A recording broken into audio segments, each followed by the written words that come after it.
2 weeks later, we were in the Frog studio with Andrew, Zinni, and Krista. And it was an incredible moment of fear and panic.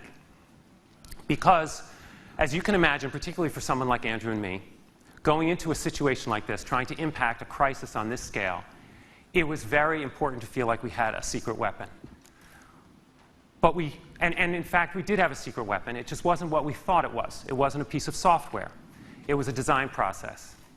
And it's hard to imagine that design process in 1 year is going to get you to the kind of solution to this kind of problem that you hope for. And it's a huge leap of faith. And that's a leap of faith we all took. And so really, the Frog team came in initially to really help guide that process and help us identify a different approach to the problem and help us weave together the opportunities and solutions we found on the ground. And along the way, we applied a process that we use. I'm not going to go through the details of this process, but you can imagine we applied it a bit differently.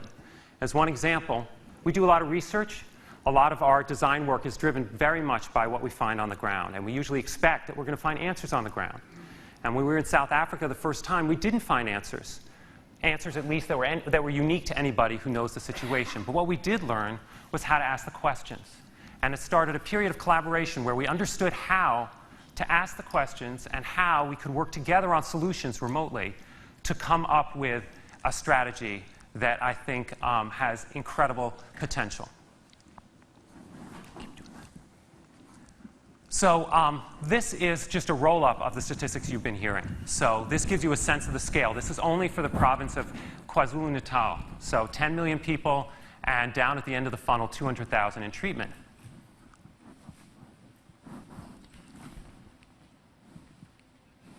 Sorry.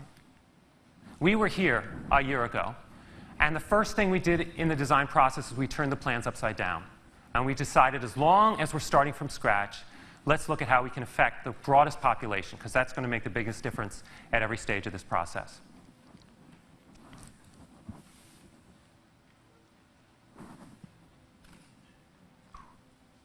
And you've heard about the first phase, so this has really been about addressing that huge end of the funnel and driving mobile awareness and solutions and getting information to people so that we can begin to motivate them. But the big question now is, what do you do once you've motivated people? How do you use that to deliver the positive outcomes that we need?